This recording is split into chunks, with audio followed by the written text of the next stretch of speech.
Joining us now to discuss, Sarah Hunt of Alpine Woods Capital and Malcolm Etheridge of CIC Wealth. Malcolm, this year all about earnings. Next year, is it about multiples?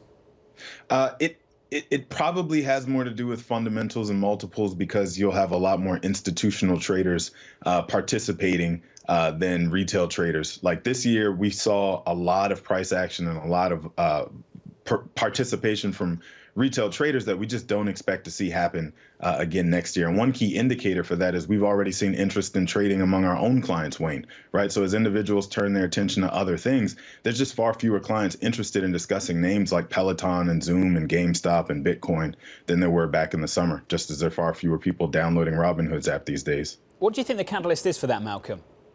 Well, one thing, we're already talking about the money supply being not as easily accessible, not as cheap, right? So as we talk about the 10-year ticking above 1.5, let's say it gets to 175 and looks like it's going to approach 2, God forbid, right? That then means that mortgage rates are significantly higher than they have been for a while, which means that all these cash out refinances that have been happening that have people spending money at Lowe's and Home Depot and Sherwin-Williams and everywhere else, there's just not people running around the streets with this extra money, quote unquote, in their hands. And that then translates to people not feeling as rich, at least no matter what their home balance sheets look like. They're not participating in the markets because they're now focused on making student loan payments, making credit card payments, making, utility payments, all those things that have kind of been put on pause. Maybe you haven't had to worry so much about it in the last couple of years.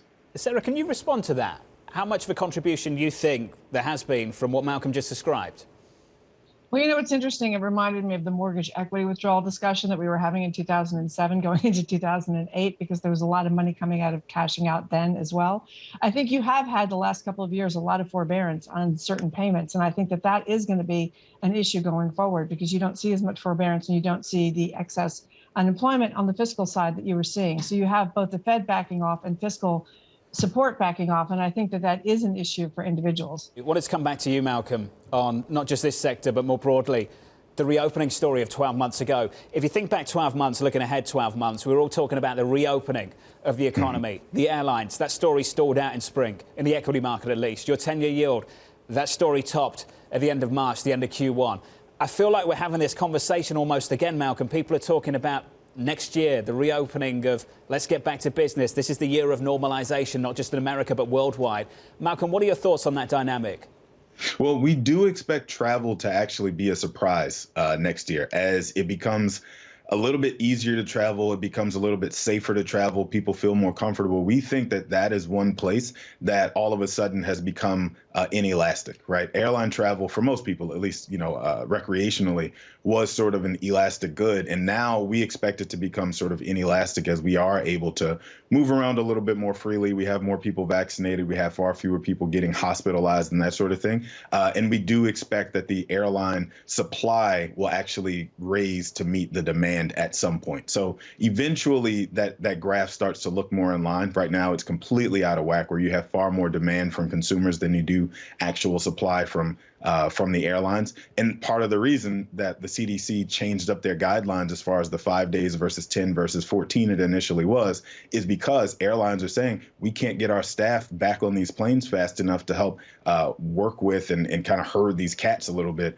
We need these people back to work, and your protocols for quarantine are just so tough on them that we can't put people in the sky. And so I think those two things will sort of come back in alignment next year, and you'll still have tons of demand of people wanting to get out and make up for lost time. So I think one of the things that also is getting lost in this conversation about inflation is the fact that we're having such a strong war for talent still at the hourly worker level, right? So we're talking about a lot of the service jobs, those sorts of things that normally haven't really had their chance to fight for higher wages. And we think that as long as the hourly worker is having their day in the sun, so to speak, where folks are competing to get their attention, and even shops, right across the street, right down the street from each other, are competing for workers in smaller towns, the wages continue to grow, and hourly workers are usually the ones who spend faster and more quickly than white collar jobs. So we will see those dollars continue to flood the system and go after goods and services.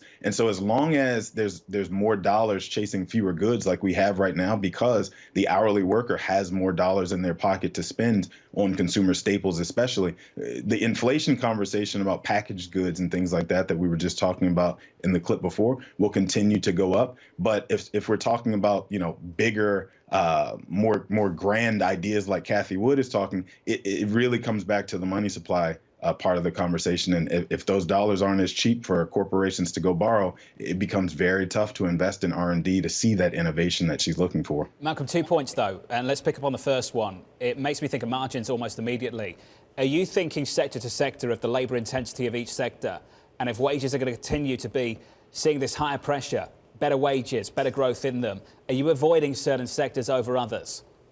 Well, we're not necessarily avoiding other sectors over others yet, because the companies always have the ability to pass those higher costs on to their consumers. And as long as, like I said, the hourly workers are out there to consume, they have dollars to consume, then nobody's really crying foul too hard about the higher prices. It's when the wages stop growing, right? We stop seeing Amazon commercials where they're advertising a higher hourly wage than anybody else. When we stop seeing those sorts of commercials and the yard signs, in front of the local business, enticing folks to come in for an extra, $1 an hour, when that calms down, then we'll know that we have some cause to be concerned. As always, Sarah Hunt and Malcolm Etheridge, and a Happy New Year to you both as well.